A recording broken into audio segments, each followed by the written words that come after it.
and welcome into the Patrick Party. I'm Patrick Bingham, and we're excited to have you here on Pregame. Well, it's good to be back. I apologize. We weren't able to broadcast last week. Got home super late from high school football game. Then it was Georgia State weeks in. I wasn't exactly prepared for the show. Hadn't done anything for it, actually. And so I was like, Georgia State, it'll be okay. Auburn will just ease on by. Nobody will notice. We'll just kind of not do a Patrick Party. The amount of phone calls, and mostly just from my grandparents. So shout out, thank you for watching. Like you would have thought I got in a car accident, and people were concerned. I mean, it was like, where is it? Where is it? Where is it? I was like, oh, people actually like this, which was funny.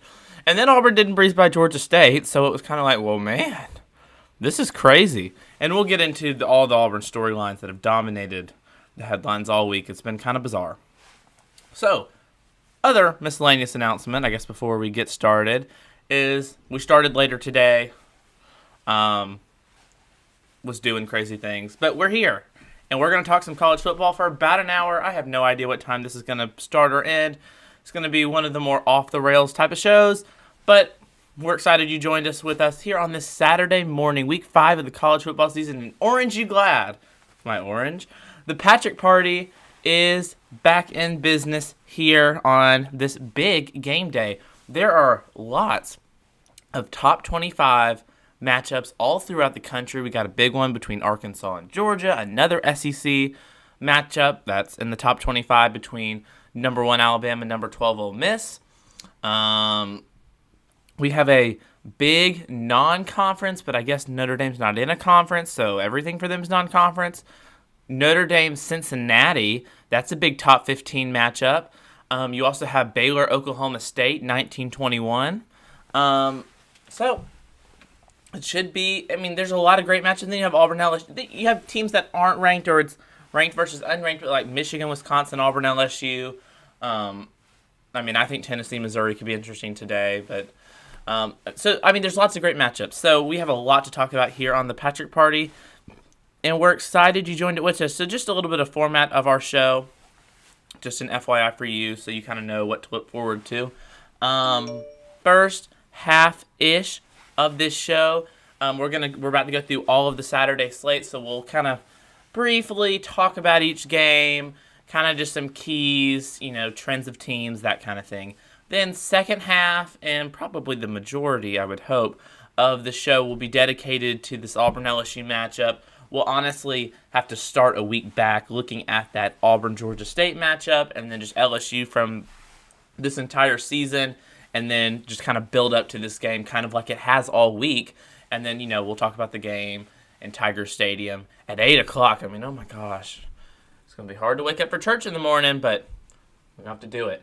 It's going to be a late one, 8 o'clock on ESPN, and we'll get to that in a second. So, with that, after all million of my miscellaneous announcements, let's go ahead and get on into our Saturday slate here on the Patrick Party. We got a lot of big games, as I said, a lot of ranked on ranked, and we even have our non-conference matchup in Notre Dame, Cincinnati. So let's go ahead and get this one started. We're going to kick it off in Camp Randall Stadium, where actually last night they surprised Barry Alvarez and named the field in Camp Randall Stadium Barry Alvarez Field. So that was a nice gesture before a big game against Michigan. Let's go ahead and just start talking about this matchup.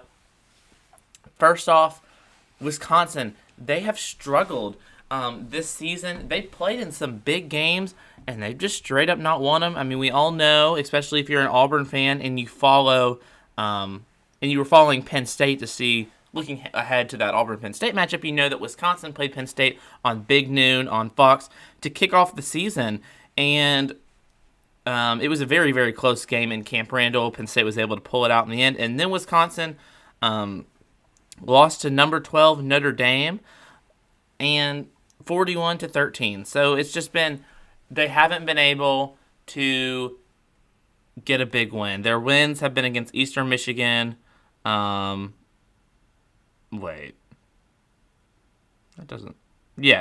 Eastern Michigan, and then they already had their bye week, which is kind of bizarre. So they're 1-2, 0-1 out of conference. I was looking at that, I was like, that's not right. Yeah, they had their bye week, which is rather odd for so early in the season. Michigan, on the other hand, they beat Western Michigan 47-14 to start the season. Then they beat Washington, which the excitement of that game kind of, got watered on the week before in opening weekend on Labor Day because Washington lost to Montana at home, which was a shock. Michigan doesn't really have too much to worry about with Washington. They win in the Big House 31-10 in a maze-out. They beat Northern Illinois 63-10, and then Rutgers, which is basically just another non-conference team. But they 20-13, so that one was closer. It is Greg Schiano, so they are starting to turn around. So I guess I shouldn't make fun of Rutgers as much. So when we look at this matchup between Michigan, who's number 14, 4-0, and then 1-0 in the conference, I mean, it's a big one. Wisconsin can really start to turn it around and kind of get it going. But Michigan and Jim Harbaugh, I know everybody, around this program, associated with this program, the whole ordeal has just been, with Jim Harbaugh, well, you won't beat Ohio State. Like, they haven't won the conference, blah, blah, blah. Well, this is your chance to kind of start getting that going. Do they beat Ohio State this year? I mean, they look beatable. This isn't some of their teams from the past that, Ohio State's national championship caliber, but not as much so as last season when they actually made it to the game. So Michigan can start to put it together and potentially beat Ohio State, which is their number one goal and it's kind of what they focus around all year. But you got to win these first, especially against Wisconsin team that struggled. But it's going to be on the road in Camp Randall. It's going to be a raucous atmosphere, even though Wisconsin's gotten off to a bad start, just because, it is. It's a big matchup. So that's going to do it for that game. As we move along, we go into the Southeastern Conference with Tennessee and Missouri. So when you look at this one, obviously it's not some big ranked-on-ranked matchup or anything like that, but I think it's a big SEC matchup. If you look at it for the Missouri Tigers, they've gotten off to a pretty good start to the season, if you think about it. Sorry, I'm trying to pull up the game here on my iPad. Here we go. Missouri is currently a full 2.5-point favorite. Missouri starts the season 2-2. Oh, yes, I remember this. They lost to Kentucky, so they actually have not gotten off to a good start to the year. So actually, hold that thought. So let's recap Missouri's first 4 games of the season. Like we said, they're 2-2, 0-1 in conference. They start the season with a 10-point win to Central Michigan. They lose by a touchdown to Kentucky on the road. Then they beat Southeastern Missouri 59-28. Then they lose on the road at Boston College. I believe their kicker, he nailed like a 50-plus yard field goal to go to overtime. Then once they got to overtime, they kind of struggled, and Boston College was able to make a really big kick and win. Tennessee has got also 2-2. They beat Bowling Green. Then they lost to Pittsburgh 41-34. And in that game, if you remember, it was in Neyland Stadium. Pittsburgh jumps off to this lead, and then it was a very even game the rest of the game. They just kept swapping scores. And you have to score more than the team ahead of you to catch up, and they just couldn't do that. They just kept swapping scores, so they lose. Then they beat Tennessee Tech 56-0 at home. Then they lose on the road at number 11 Florida 38-14. This one will be in Memorial Stadium, Farrett Field in Missouri, in Columbia, Missouri. I think this could be a pretty big game for either of these programs. It's bowl games at this point. It's bowl games. They're trying to make a bowl game. They're trying to get to 6 wins. This would be a big win, and if you think about the SEC East standings, it's Georgia, and then Florida, and then kind of the rest of y'all. A lot of people think Kentucky could be that third team, but then after that, the 4 teams left are Vanderbilt, South Carolina, Tennessee, and Missouri. So this is kind of for 4th place, which is better than any of the other alternatives, which would be below that. And maybe you beat a Kentucky and can get up to 3rd. It starts with this game right here. So I think it's a big one. It's at 11 a.m. That will be the lead-in after SEC Nation, which is live from Tuscaloosa. Next up, we have the big top 10 matchup of the day. Well, one of them at least. Number 7 Cincinnati versus number 9 Notre Dame. Notre Dame had that big win last week against Wisconsin, like we just talked about, in Soldier Field. Honestly, that game was very close between the Badgers and the Fighting Irish. But once you got to the fourth quarter, the Irish were able to just kind of pull ahead. They had some late scores that made that final score look like it was just kind of a blowout, when in reality it was a very close game until the very end. Well, about 10 minutes left in the game, but same idea.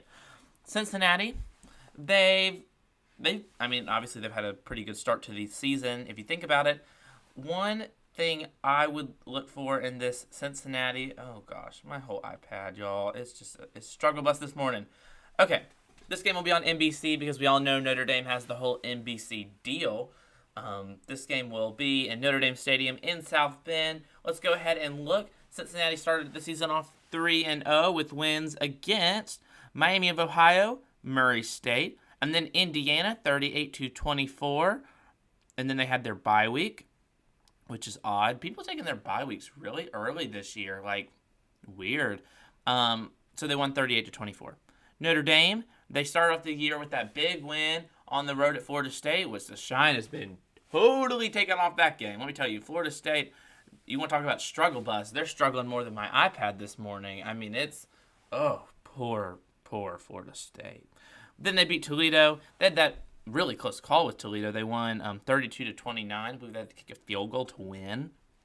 Purdue, they beat Purdue 27-13, and then they won against Wisconsin, like we said, in Soldier Field last week. So, if we look at this game for both these teams, Notre Dame always gets criticized, and here's the thing: if Notre Dame goes undefeated, it would take 4 undefeated conference champions for them to not make the playoff, when they still might do it. But I mean, people complain about their schedule, and this is a chance for Notre Dame to be able to beat a top 10 team and have that resume on your schedule. Same thing for Cincinnati. Cincinnati plays in the American Athletic Conference. We all know they're moving to the Big 12, but that's not for a couple of seasons. And this is a chance for Cincinnati to have that big win. They already, they scheduled Indiana, which when you scheduled them, you didn't think that was going to be some big time matchup. Then Indiana has the great season last year. You're like, oh, we actually have a chance to beat a really big boy. And then we still got Notre Dame on the schedule. So it's like we could really legitimize ourselves and say that we are top caliber. Indiana kind of falls back. It's kind of looking like last season was just kind of a special season for them and not the start of building something. Still a big win, but this is Cincinnati's chance to say, we're going to the Big 12. We already know we're going to be a big boy, but we can, prove it, and, we can make the playoff this year, not even in the Big 12. We'll see what happens. It should be pretty interesting. This game will, like I said, be at South Bend. A weird start to the time, 1:30, kind of in between that noon and mid-afternoon time slot. But, it's Notre Dame on NBC. They can do whatever they want. Next up, we have Oregon and Stanford. Oregon, number 3 in the country, winning at home against Arizona last week. Stanford's kind of had a weird start to the season. This game's going to be on ABC at 2:30. Oregon is currently an 8.5-point favorite on the road. Like I said, this game will be at Stanford Stadium in California. So let's go ahead and break down the starts to the season for both the Ducks and the Cardinals. We'll start with Oregon. Oregon beat Fresno State 31-24. Everyone was like, oh, let's pop them back in the rankings. We don't know about this. How can you be flirting with Fresno State? Well, we learned through the weeks, Fresno State's a pretty good football team. They win their games. I mean, Cincinnati's ranked so high. Cincinnati would have to lose some, but Fresno State could make a pretty good bowl game. I mean, I was thinking they could make a New Year's Six, but, you got Cincinnati, so I don't know about that. They beat Fresno State, and everyone's like, there's no way. There's no way. They're not going to beat Ohio State. On the road, they just barely lost to Fresno State. This game's not that cool anymore. They go beat the Buckeyes 35-28. They were in control of that game. Ohio State scored a late touchdown to make that a little bit more interesting. Big win for the Ducks. They beat Stony Brook at home 48-7, and then a 41-19 win against Arizona. Let's now look at the Cardinals of Stanford. Oh, here's something. Totally just random. Just thought of it. Stanford got a new mascot. And you're thinking, what? Okay, it's an updated version of the tree. It still looks stupid. They just bought a new one. Why you would invest money into that, guess is as good as mine. Stanford started the season with a 24-7 loss to Kansas State. Then they went on the road and just beat in Los Angeles Memorial Stadium, beat USC 42-28, causing Clay Helton's firing and causing all the drama that ensued. Then they beat Vanderbilt 41-23. Have you noticed a lot of the academic schools are starting to play each other? Like Vanderbilt has played Stanford, and they played Notre Dame, which is, I guess, a pretty good school. And well, it is. So I think that's cool. Good for Vanderbilt. They played someone else too. They played another academic school. I don't remember, but good for them. And then they lost to UCLA 35-24 last week.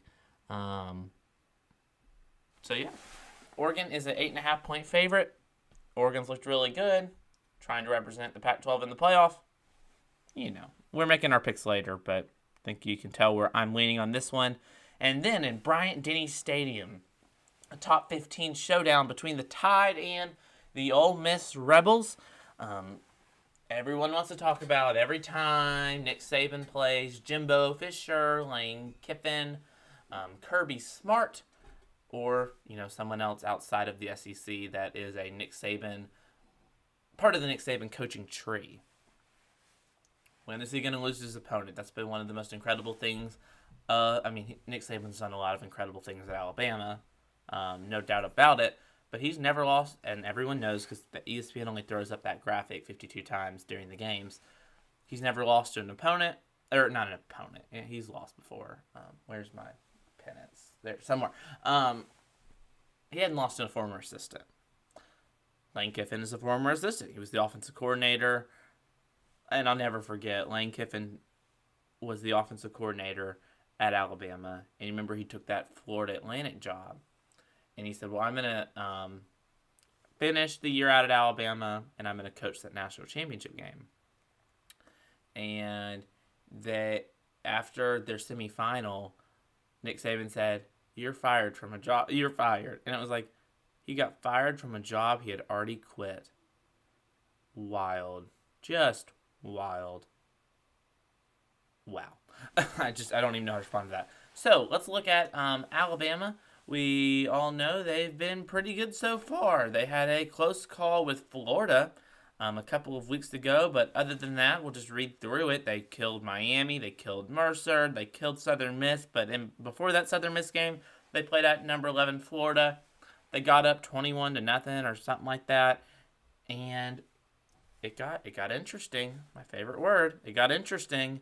Florida comes roaring back. Swamp got loud, but the Tide prevailed. 31-29. Now you look at Ole Miss; they are also undefeated, 3-0. They had their bye week last week, so they've been super prepared for this matchup. They beat Louisville. Remember, they blew them out at Mercedes-Benz Stadium. There were a solid 500 people at that game. Then they played Appalachian State, killed them. Played Tulane, who's a pretty good team. They played Oklahoma really close, killed them too.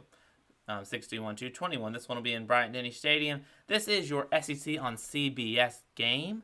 The 2:30 time slot. Alabama's 15-point favorite. It's...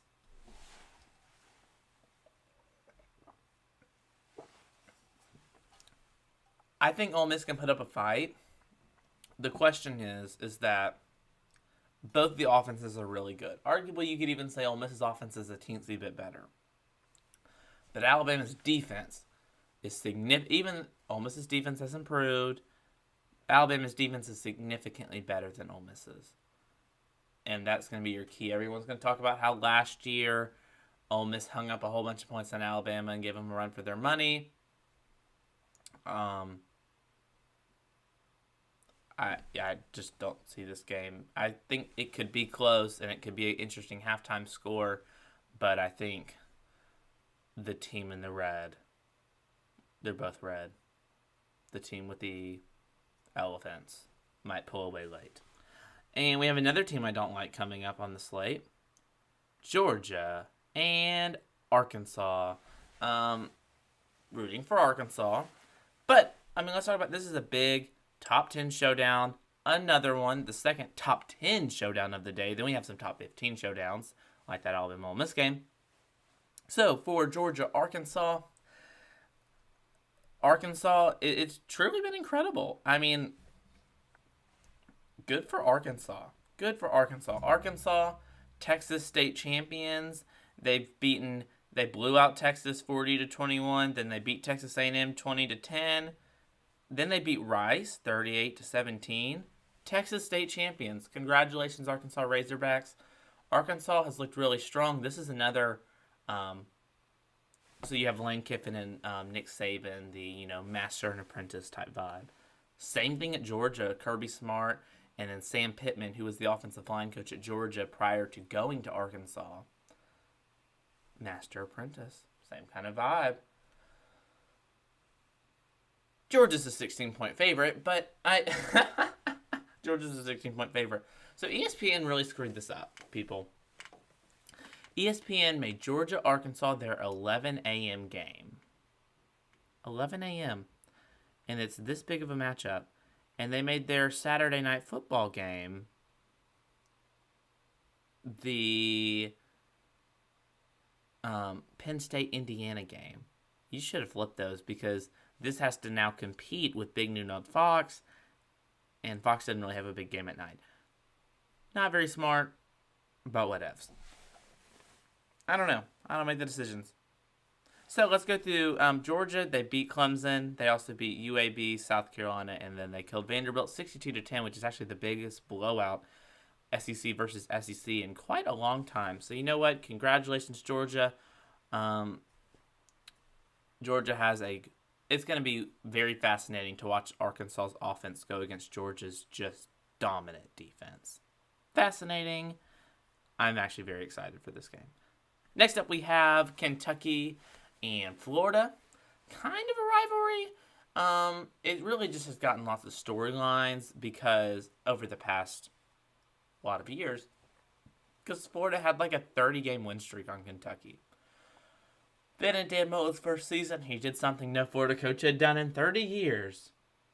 He lost to Kentucky in the swamp. So, you know what? Go Kentucky.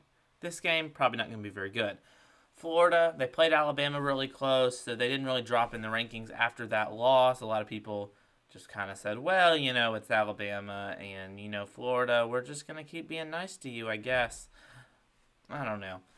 This game will be on ESPN. This will actually be the lead-in to the Auburn-LSU game for those interested. Kentucky is 4-0 to start the season with wins against Louisiana Monroe. Missouri, 35-28, which is a big win for them.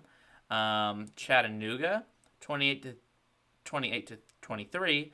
And then at South Carolina, 16-10. I think Kentucky has a real chance. I don't think they're going to win this game. They have a real chance to be that third. If they win this game, they could be second in the conference, but they have a real chance to be third, not in the conference, in their division. They could be third in the SEC East, and I think they could make a pretty good bowl game. I think Kentucky could have a really good year. If you look at Florida, wins against Florida Atlantic in USF, at USF, 42-20. They kind of had some quarterback controversy to start the year. I guess they figured it out almost against Alabama. They lost 31-29. Then they win at home against Tennessee 38-14. Kentucky is a 7.5-point favorite in this game. I think Florida is. My bad. I think Kentucky could play them close. But what's the phrase? Nobody gets out of the swamp alive. That's not true. Alabama already won there. But I don't know about Wildcats. Next up. Our last top 25 matchup here on the Saturday slate, we have Baylor and Oklahoma State. Baylor, number 21 in the country, Oklahoma State, number 19. This game will be on ESPN2 at 6 o'clock at the same time as that Florida and Kentucky game. Oklahoma State's currently a 4-point favorite, and this will be in Boone Pickens Stadium. 64 degrees, partly cloudy. Should be a lot of fun. Over-unders 47. Exciting times. So let's go ahead and preview both of these teams. They are both undefeated. Baylor 4-0, 2-0 in the conference. They beat Texas Tech at Texas Tech. That's interesting. Then they played Texas Southern, and they beat them. So they played at Texas State, not Texas Tech. I apologize. They won at Texas State, which that's kind of weird. They played there, 29-20. Then they beat Texas Southern 66-7. Then they went up to Kansas and beat the Jayhawks 45-7. Then the game that really kind of put them on the map-ish for this season is they beat number 14 Iowa State. I'm so sick of Iowa State, and everybody knows it. So I'm glad they beat Iowa State 31-29. Now we look at Oklahoma State.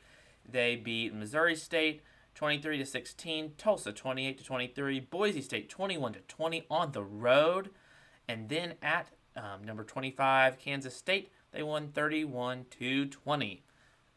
This is the big game. If you think about Oklahoma kind of being the top of that conference, with Iowa State losing, is there really a true number 2?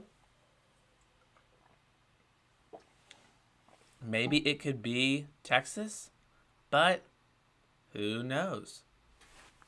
Who knows? I'm rooting for Baylor. Frankly, I just like Baylor's colors. That's pretty bad analysis. I just got to say it.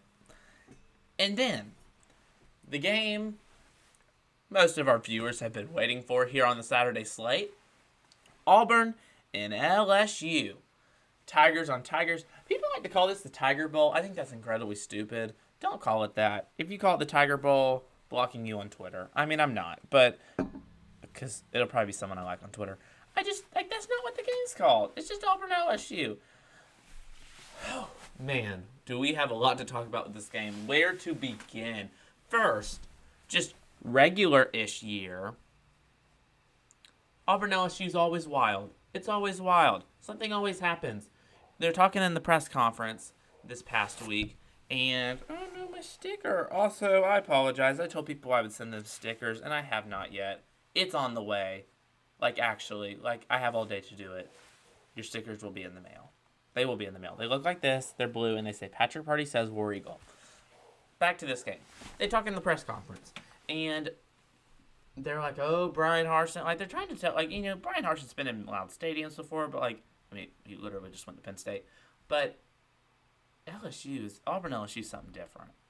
And they're talking to him oh, yeah, there's a fire one game, and then there's an earthquake. And he's like, what? There's a fire? He literally said, there's a fire? So funny. And so, of course, Auburn Twitter blew up and was like, oh, there's a fire. Back when the barn burned down. Wild game. So, already a wild series. So many weird endings to these games. And then, so you already have that. It's Brian Harsin's first time going down there. Auburn hadn't won there since 1999. And then you have the drama that was last Saturday. Let's walk through it. I'm sitting in the stadium, people. I am sitting in the stadium. Different seats. And I was under the overhang. I was in the shade. I was calm. I was cool. The weather was great. I was like, this is going to be just a good day. We'll beat Georgia State. I'll go home. We'll have pizza. It's going to be a great day. And for the second consecutive game in a row, my Apple Watch beat me and told me my heart rate had gotten too high. And that's when when your heart rate gets too high, it gets, Alabama, Georgia, okay, whatever, makes sense. Georgia State, people. Georgia State! So, Auburn just didn't have their head screwed on right in the first half. Georgia State dominates the defense. It didn't help that Owen Pappo and Zacoby McClain weren't playing in that game. One because of targeting, one because of an injury, which he should be playing today. So the quarterback of the defense, per se, wasn't already there. We could not stop the run. It was kind of shocking, especially against Georgia State, because we held Penn State pretty good yards on the run game. It was, Sean Clifford's pass game that really hurt Auburn. So that happened, and they're just running up and down the field, and they scored 24 points in the first half, and Auburn only scored 12, and I'm like, oh my god, like it's happening, y'all, it's happening. We might not win this game, but I was like, we're gonna win. Halftime adjustments, right?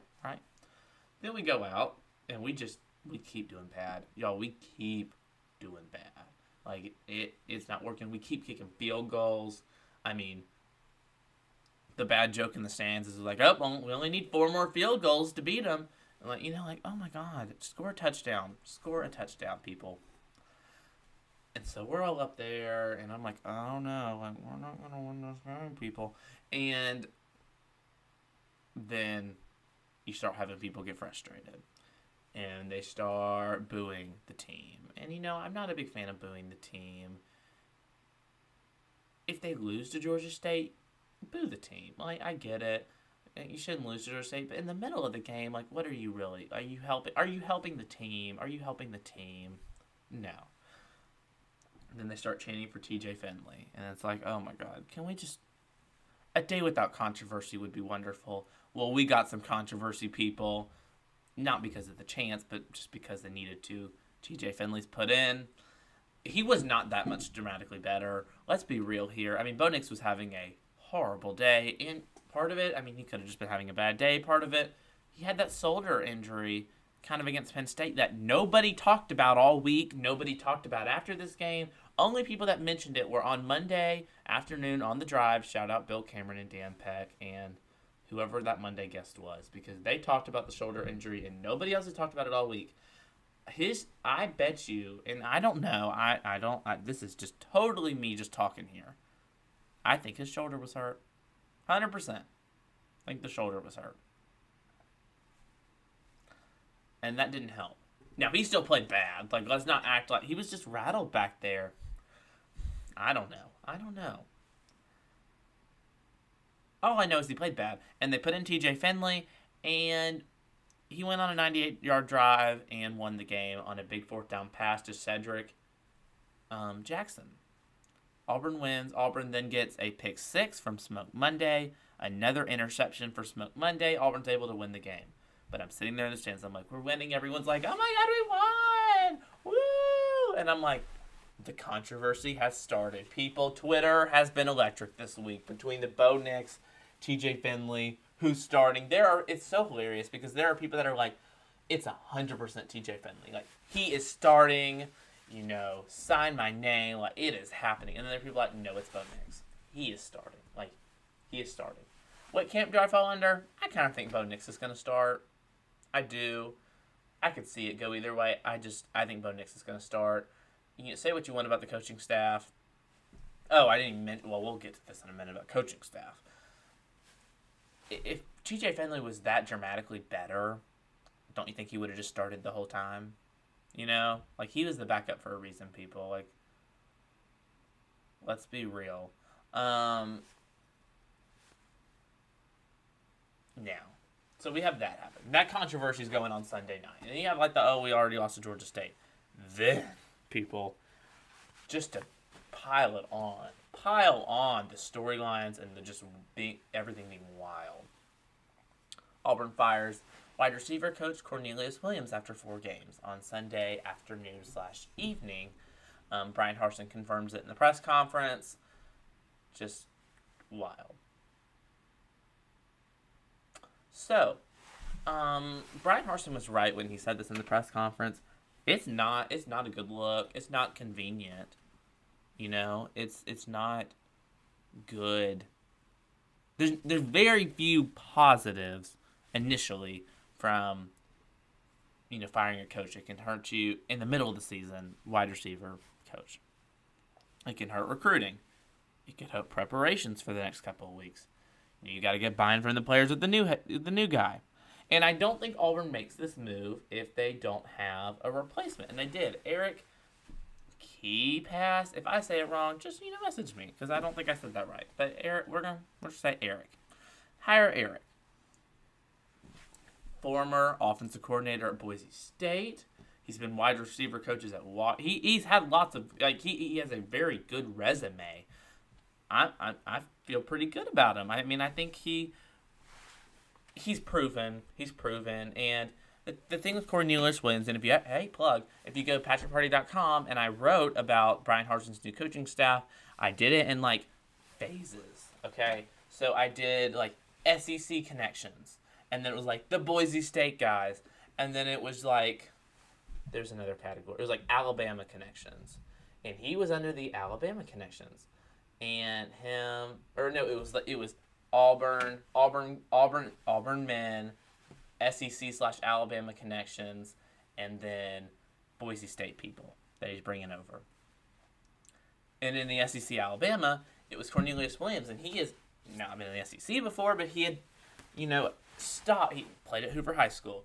He, I believe he coached. I know he coached at Troy. He coached at, I think, South Alabama. I think there's North Alabama might have been. Literally all over the state. All over the state. Only place he hadn't coached in Alabama is the University of Alabama. So it was really big for recruiting because he knows a lot of the high school head coaches. Now, was he recruiting the caliber of players that Auburn was going to get? No, but he knows the people that could be potentially recruiting him. So, problem is you got to coach the wide receivers you got first, and a lot of plays. Brian Harsin said we have 10 people on the field. You can even tell in that Georgia State game, the wide receivers having to look over. They don't know where to line up. They don't know the plays. Like, it's just like, what in the world? Did I think they were going to fire him? I mean, no, I did not. But it happened, people. It happened. All that to say, we have a new wide receivers coach. Add on the drama for LSU week. It's going to be wild. And yes, our wide receivers there's been some drops and stuff, but they are relatively young. It was a bold move, but I don't think Auburn makes the bold move if they didn't have someone already on the staff that they felt like could step in. And they did, so they made the move. Wild. I don't think this was an scapegoat or like we just need to send a message kind of thing. I do not think that was the case. So, that was Auburn's just last week. I mean, that feels like a movie. That has just been the last week for Auburn. Just the last week. Season, we all know they started. They beat Akron. They beat Alabama State. They looked really good against Akron, Alabama State. They kind of struggled early, but were able to pull it out.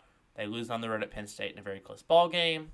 Then they really struggle at home against Georgia State and pull it out of the fire and win the game. Now, when we go ahead and look towards the LSU Tigers, LSU has had an interesting start to the season. They lose on the road to start the season at UCLA, 38-27. Then they play McNeese State and Central Michigan, and they win blowout games. Then they beat Mississippi State on the road, 28-25. Mississippi State scored late. LSU had a little bit more control in that game than that score indicates. LSU is a 3-point favorite at home on this 8 o'clock start on ESPN. LSU has had a weird start to the year. I know a lot of people, after they won that national championship and then last year wasn't so hot, they kind of were like, Ed Orgeron is just like Gene Chizik. He has a pretty decent season his first year. He wins the national championship. He has a bad season. We're going to suck this year and he's going to be out. I don't think that's the case.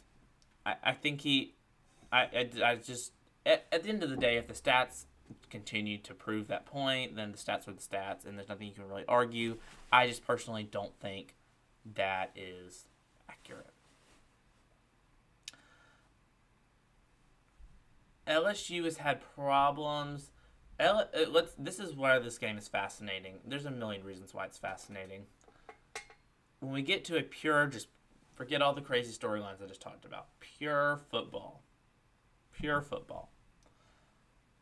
Auburn, offensively, strength is running the ball. The offensive line is better at the run block than the pass block. We have Tank Bigsby and Sean Shivers, which Sean didn't have a big point in that game, but he'd not really been practicing as much. Sean Shivers should be ready to go for this game, I think. So, you have that whole ordeal. So, Auburn's strength in offense is running the ball. They struggle a little bit more with passing the ball. Then you have LSU, where they struggle running the ball.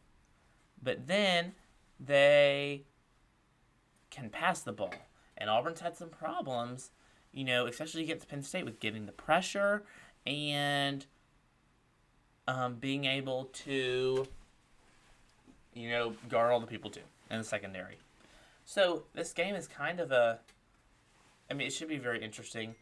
Tennessee has a pretty good... I'm sorry, they're on this TV screen. I'm getting so confused. LSU has a pretty good defense. Auburn does too. I think it's a pretty evenly matched game. It's in Tiger Stadium. Who knows what could happen? Auburn could win by 40. I don't think it's going to happen, but last year I sure didn't think Auburn was going to blow LSU out of the water. I have no idea what's going to happen. Absolutely no idea. I do think, and people are like, why hadn't Auburn named the starter? Why would you? Why would you name the starter? How does that help Auburn? Think about it for a second. How does that help Auburn? Make LSU prepare for both quarterbacks. That makes the most sense. Who do I think should start? I think Bo Nix should start. Personal opinion. Attack me on Twitter. I don't care. So, what to watch for in this game, or what to watch for, presented by nobody. In this Auburn-LSU matchup, I'm a big believer, as everyone knows, that football is won on the offense and defensive lines. I've kind of always said that. Last night, Auburn High School did not win that battle, so they didn't win the game. This week, in this game, big thing to watch for.